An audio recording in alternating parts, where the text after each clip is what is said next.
E aí, pessoal, a gente vai falar um pouquinho sobre história da tabela periódica. Bom, a necessidade de se construir uma tabela periódica, ela surgiu com a descoberta dos elementos químicos e com a importância de agrupar esses elementos. O primeiro elemento químico descoberto foi o fósforo, em 1669, pelo alquimista Brand.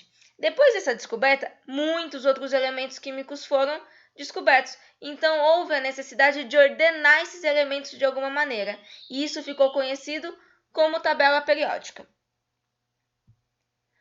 Houveram várias propostas de ordenação dos elementos químicos.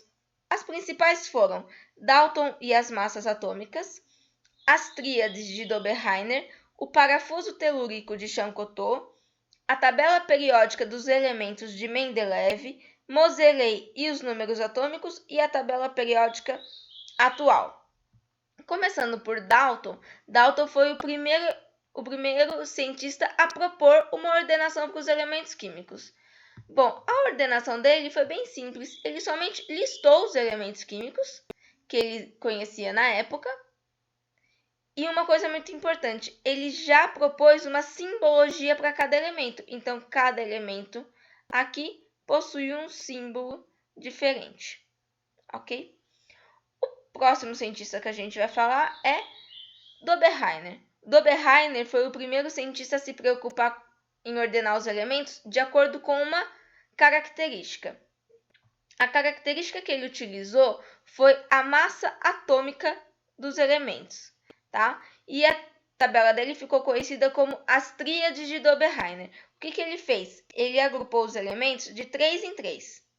E ele acreditava que a média das massas do primeiro elemento com o último daria a massa do elemento central. E realmente ele conseguiu isso com cálcio, estrôncio e bário. Ele conseguiu uma aproximada massa do estrôncio, mas isso era relevante. Bom, isso ele também conseguiu com outras tríades.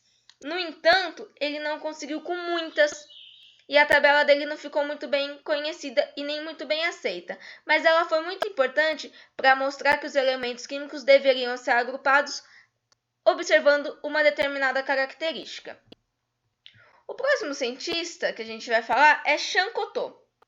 Chancoteau ele foi importante e ele descreveu uma tabela conhecida como os parafusos telúricos de Chancoteau. Levando em consideração a espiral de um parafuso, ele listou os elementos químicos na diagonal em ordem de massa atômica, que a gente pode ver. E na vertical, esses elementos estavam ordenados por características de propriedades químicas semelhantes. A tabela periódica dele não foi muito bem aceita pelo formato e também porque ela não conseguiu agrupar tantos elementos químicos obedecendo essas características semelhantes, ok? Bom, dentre outras tabelas propostas, que a gente não vai falar aqui, tem a mais importante, a de Dmitry Ivanovich Mendeleev. Ele é conhecido como o pilar da tabela periódica. Ele deu o nome de tabela periódica dos elementos, que ele leva até hoje. Como que ele propôs, então? A tabela deveria ter 12 linhas, aqui, e 8 colunas. Nas linhas, os elementos estão ordenados por massa atômica e nas colunas por características e propriedades químicas semelhantes. O mais interessante é que Mendeleev já deixou em espaços vagos a serem preenchidos por outros elementos que ele acreditava que ainda seriam descobertos, e realmente ele tinha razão. Tá? Então, esse foi o grande modelo para a tabela periódica que a gente tem hoje.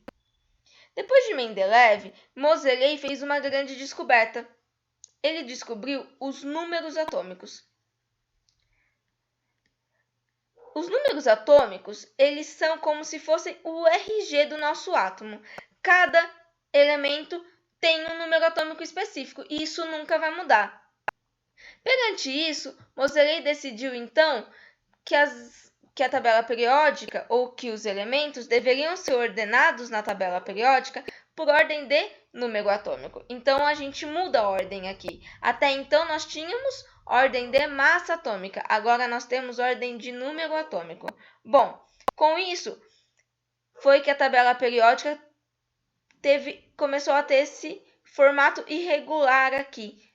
Porque além dele manter a ordem de número atômico nas suas linhas, ele manteve em suas colunas as características químicas semelhantes, ok? A última grande mudança da tabela periódica conhecida foi por Glenn-Seaborg, quando ele descobriu o plutônio. Outros elementos químicos foram propostos por seres humanos, mas eles foram realizados em laboratório, ok? Então, o último elemento químico descoberto naturalmente foi o plutônio. Depois disso, nós temos a tabela que nós conhecemos hoje. Bom, ela é dividida em períodos, que são nossas linhas, temos 7 períodos,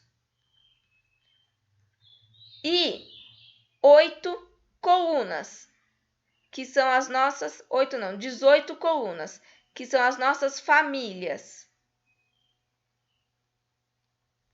Bom, pessoal, é isso. Até a próxima. Tchau, tchau.